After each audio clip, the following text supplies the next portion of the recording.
King, the Public Education Coordinator for the Newport News Fire Department. You just learned from Chief Liebold how important it is to have a well-watered natural tree. Equally important is how you can safely use your holiday decorations. With me today is Carla Crawford from our Prevention Bureau and Kristin Benson, our City Safety Officer. Today we'd like to show you some ways that you can be safe during the holiday season. Carla, let's first show everyone what to look for when they're picking out their decorations. Okay, when you're getting ready to decorate for the holidays, some things that you want to make sure to look for are to make sure the decorations are safe to use. You want to check for any frayed wiring, damaging to the wiring of the decorations. You also want to make sure that your outlet plugs are not damaged. The prongs on these have been damaged, so they're no longer safe to use. You also want to make sure that your products that are going to be electrical have a UL listing. They have been tested that they are safe to use. So with this particular set of lights, you can see the wires coming through, so they wouldn't be able to use those, correct? No, and I would not assume that the decorations are safe to use. It's always good to make sure to go back and check them every year to make sure that they have not been damaged in any kind of way. So let's talk about the proper use of using extension cords and surge protectors. Okay, Lisa, one thing that we do not like to see is when people have multiple extension cords plugged into one another, they tend to overheat and can start a fire. And nor should they be in an area where they're constantly being walked upon, or should they be covered with other decorations like throw rugs, decorative rugs for the Christmas time or New Year. Also, we recommend that if possible that they use surge protective strips. These strips that we have here are for indoor use. You can plug multiple things inside each strip. And we also recommend that they use the proper gauge cords when they are plugging things into them. With Christmas lights, we want to make sure that we plug no more than 3 strands of Christmas lights together at one given time, because again, they can overheat and start a fire. Those are all really good tips, Carla. And with these different kinds of devices out on the market, you can even put the timers on so that they'll automatically turn those off for you. It's always important that when we're not at home or if we're not going to bed at night that we do unplug or turn off the decorations. When decorating for the holidays, we want to make sure that we use ornaments that are flame retardant if possible, and make sure that we go by the manufacturer's instructions with using them. We also want to keep them away from heat vents, and we also want to make sure that we use the proper ornaments or decorations for their intended use, such as using indoor and outdoor. The thing that we have here, we can use it indoor and outdoor. It's labeled on the outside of the box. You want to make sure to read those before you place any decorations outside. Make sure that it's intended for outdoor use. That's often a problem with people using indoor decorations outdoors, and it also goes with the electrical. You want to make sure to use extension cords or power strips that are intended for outdoor use and not indoor use. And like you said, Carla, it's really important for people to read the instructions that came with the product to make sure they're using it in the way it was intended and the way it was tested. Yes, it's very important that they use the manufacturer's instructions when using products to make sure they're used in their intended use. And new on the market are LED lights. These lights are cool to the touch. They do not get as hot as regular Christmas lights do, and they're also very cost efficient. They save on energy. And we've been seeing a lot of these come up on different decorations. You also have multiple displays that you can get LED lights with. Okay, and I noticed too that some of them even run by batteries. That's so they don't even have to worry about electric. More cost efficient. In addition to making sure that your holiday lights are working correctly and that they're safe and that you're using your decorations according to the manufacturer's instructions, candles are another thing we need to make sure that we're using properly during the holiday season. Isn't that right, Carla? Yes, Lisa, it is. One thing with using candles for the holidays is that we want to make sure we do not leave candles unattended. Leaving candles unattended can easily start a fire in our homes or in our workplaces. Another thing that we want to do when using lighted candles is to make sure they're in a safe location. We don't want to put them on tables or decorations where they might catch fire to the surrounding areas, or where you have small children or pets that they don't knock them over. An alternative to using lighted candles would be using new LED lights. Now these lights are battery operated. Also with these LED battery operated candles, Lisa, they also have like a flame light insert, so they're very realistic and they're also cost efficient and they're cool to the touch. Very safe to use in homes and in businesses. You don't have to worry about those catching on fire. No, not at all. And they also come in votive styles, where if you wanted to replace them in some of the decorations that you used in the past with regular candles, you're going to replace them with those. And then with the candles, it's real important to make sure they're in a heavy jar or something that won't easily knock over. We want to make sure they are not easily knocked over, and again, make sure they're in a safe location and that they are not unattended.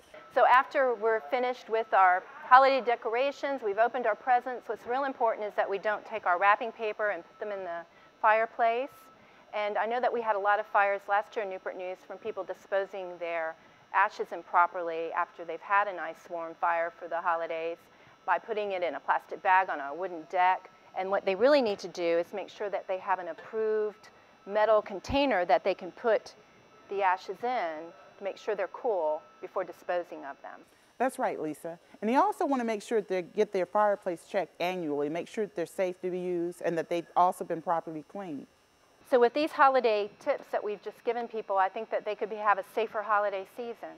Yes, that's true. But most important, we want to make sure that everybody knows that they have a working smoke detector in the home. Make sure that you've checked the batteries and that it is operational. Okay, and carbon monoxide alarms as well? Also, we want to make sure that if you do have gas appliances or a gas furnace in your home, that you do have a working carbon monoxide detector. It's very important to make sure that we have those. So with working smoke alarms, working carbon monoxide detectors, and everyone following our safety tips, you can have a safer holiday season. Now Kristin Benson's going to show us how to safely put up our holiday decorations.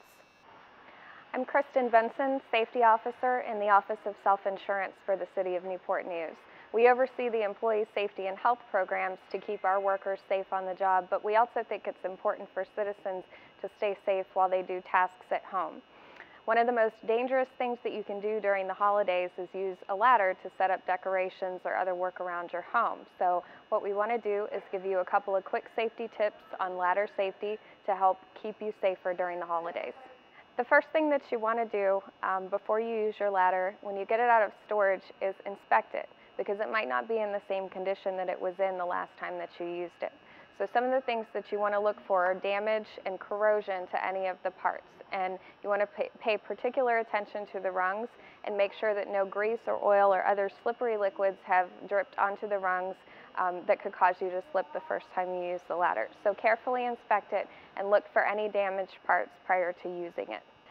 If you've decided to purchase a new ladder this season, you want to look at a couple of points on the ladder to make sure that it's the one that's the safest to use.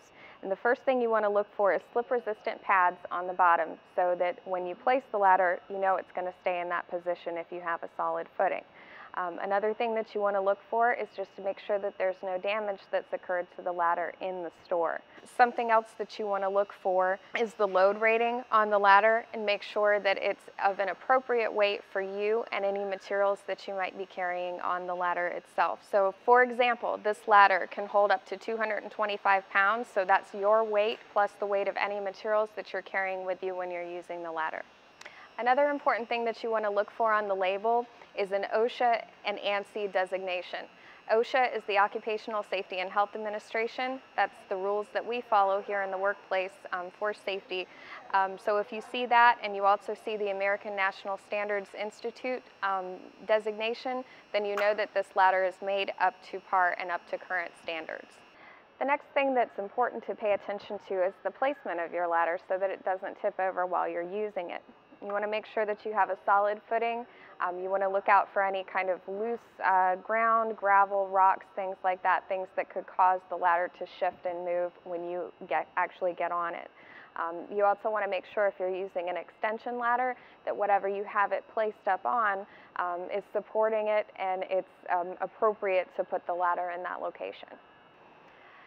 You can actually be a hazard to yourself if you're not using the ladder correctly. So we're going to go over a couple of points that are important when you're actually using the ladder itself and you're getting ready to get on it. So first and foremost, make sure that you're wearing proper footwear. Ladies, this means no high heels, and everybody wants to make sure that they're wearing slip-resistant footwear, shoes that are sturdy, that are going to keep you on here and keep you from slipping off. So sturdy work boots, tennis shoes, anything that'll help you keep a firm grip on the ladder. The most important thing is to prevent the ladder from tipping over when you're actually on it and keeping yourself on the ladder so that you don't fall off. So what OSHA requires and what you want to do is maintain a 3-point contact on the ladder at all times. That means you can have 2 feet and 1 hand on the ladder or both hands and 1 foot, as long as you're maintaining 3 points of contact with the ladder at all times. This will help keep you stable on the ladder and keep you from falling off. You also want to avoid any sudden movements or reaching and leaning too far when you're on the ladder, which can cause it to tip over. Another common mistake that people make that causes injury is standing on the top of the ladder or the top rung of the ladder. So if you can't reach what you're doing from the next to last rung on the ladder, then you need to select a taller ladder. It's also helpful to have a spotter to hold the ladder and secure it for you as you're doing your decorating. One last thing is to make sure that you're selecting the proper ladder for the task and actually using a ladder when you should. A lot of us make the mistake of selecting a chair or climbing up on top of another surface to hang our decorations or do a common task. So if you need a step ladder, make sure that you have one on hand. And if you need a taller ladder, then make sure that you have one of those also. One of the most dangerous things that you can do during the holiday times is use ladders. So you want to make sure that you're keeping yourself safe and injury-free, not just for yourself, but for your family and your loved ones. Because the best part of the holiday is spending time with the ones that you love, your family and your friends and your significant others. And you don't want to jeopardize that by falling off a ladder and ending up in the hospital or laid up on the couch when you should be enjoying the time with your family. So follow these ladder safety tips to keep yourself safer during the holidays. On behalf of the Newport News Fire Department and the City of Newport News, we wish you a happy and safe holiday season.